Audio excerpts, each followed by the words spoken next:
कंसेन प्रहिता घोरा पूतना बालघातनी शिशुश्चचार निगनन्ते पुरग्राम ब्रजादिशो।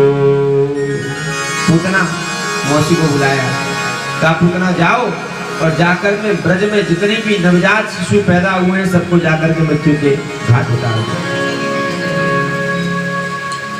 पूतना आज बड़ा सुंदर श्रृंगार कर रही है बंधु, और कैसे श्रृंगार कर रही हैं सुखदेव जी वर्णन कर रहे हैं। केतां केशबंध व्यतिशक्त मल्लिका बृहं नितंबा तनके च मध्यमा सुवाससं कंपितकर्णभूषणम् त्रिशूलशतकोण्डलमण्डितानना। सुंदर श्रृंगार किया, बालों में गजरा लगाया, आंखों में काजल लगाया, सुंदर श्रृंगार कर रही है, मानो आज साक्षात लक्ष्मी अपने नारायण का दर्शन करने के लिए जा रही है। इतना सुंदर श्रृंगार किया है, अपने स्तरों में जहर लगाया और भगवान को दुग्ध पान कराने के लिए जा रही है। पूतना आज नंद भवन के द्वार पर आई, आवाज लगाई है यशोदा को, अरे यशोदा बाहर निकल करके आओ। अब मैया ने सोचा सबरी कोई गोपी आई होगी, दौड़ करके मैया आई। अरे बहन सुबह सुबह गाय को गला फाड़ रही है, क्या बात है? अरे देवी मैंने सुना है तेरे यहाँ पर लाला का जन्म हुआ। हाँ बहन तूने सही सुना है, तो मैं तेरे लाल का मुख दर्शन करने के लिए आई हूँ, तो को बधाई देने के लिए आई है। अरे बहन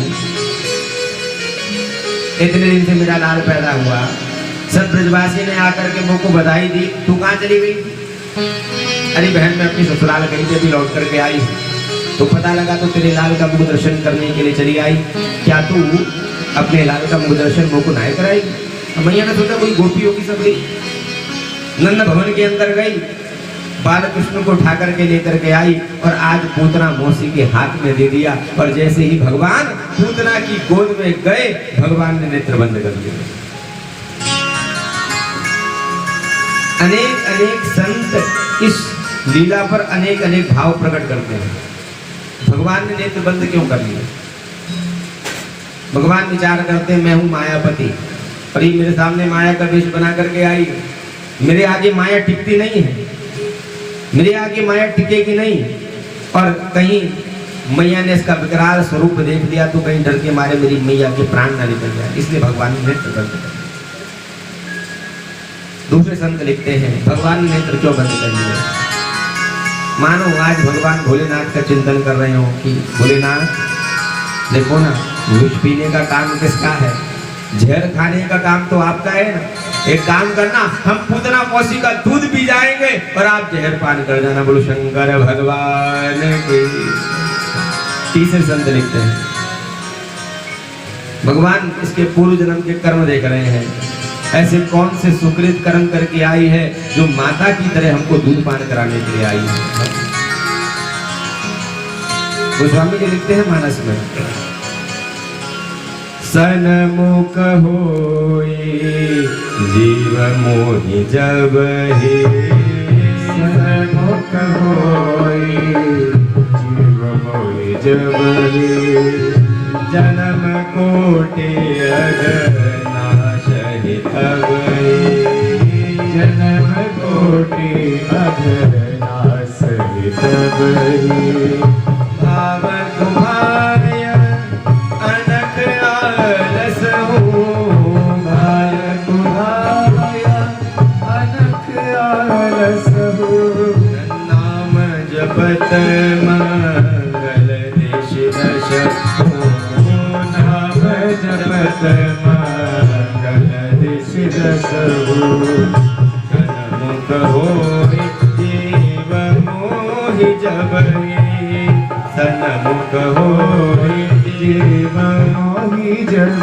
हे, जन्म कोटि अघनाशहि तब हे, जन्म कोटि अगर भगवान कहते हैं एक बार जब जीव मेरे सामने आ जाता है, मैं उसके जन्म जन्मांतरों के पापों को जला करके नष्ट कर देता हूं।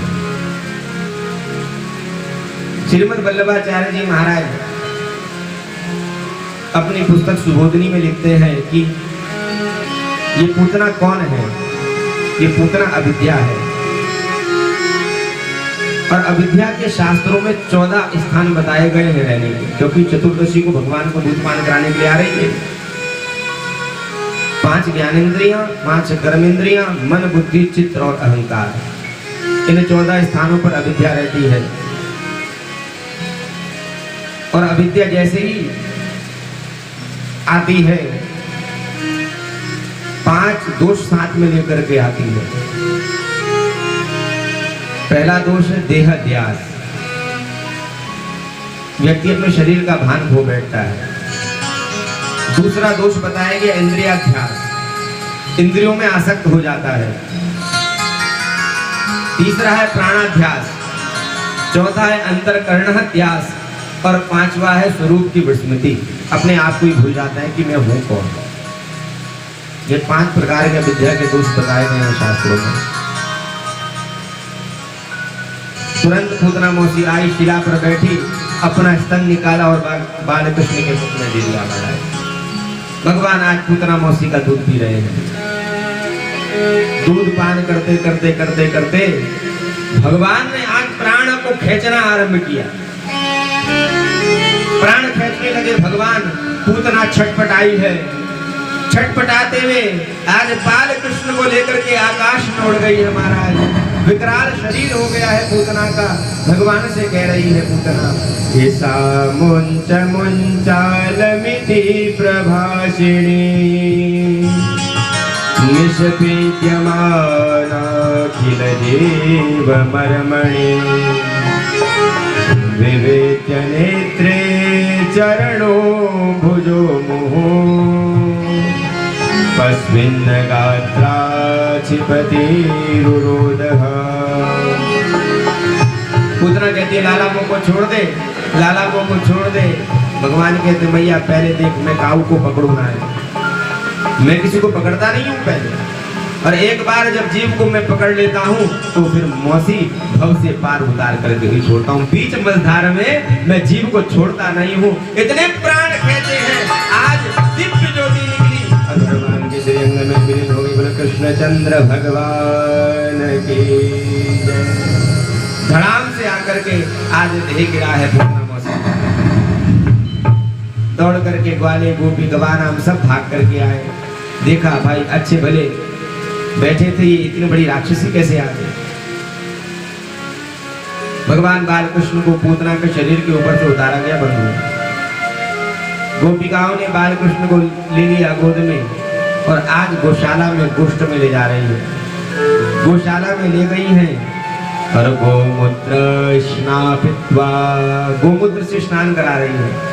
गोमूत्र का स्नान, गोमूत्र का पान और गाय की पूंछ से झाड़ा लगा रही है। अनपढ़ गांव की ग्वाली ने भगवान को झाड़ा लगा रही है। एक एक परमात्मा का नाम लेती है और भगवान को झाड़ा लगा रही है। अव्यादजोंगी मणिमा तब जानवतुरु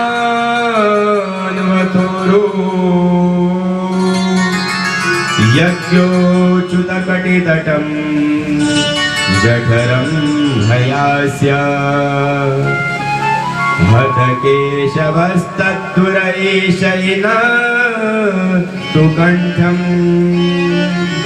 विष्णुर्भुजं मुखमुरुक्रमं स्वरक्रमा। हे अच्युत भगवान मेरे लाला की कमर की रक्षा करना। हे हरि भगवान मेरे लाला के हृदय की रक्षा करना। हे केशव भगवान मेरे लाला की कंठ की रक्षा करना। एक एक भगवान का नाम ले लिए और गाय की पूंछ से झाड़ा लगा रहे हैं।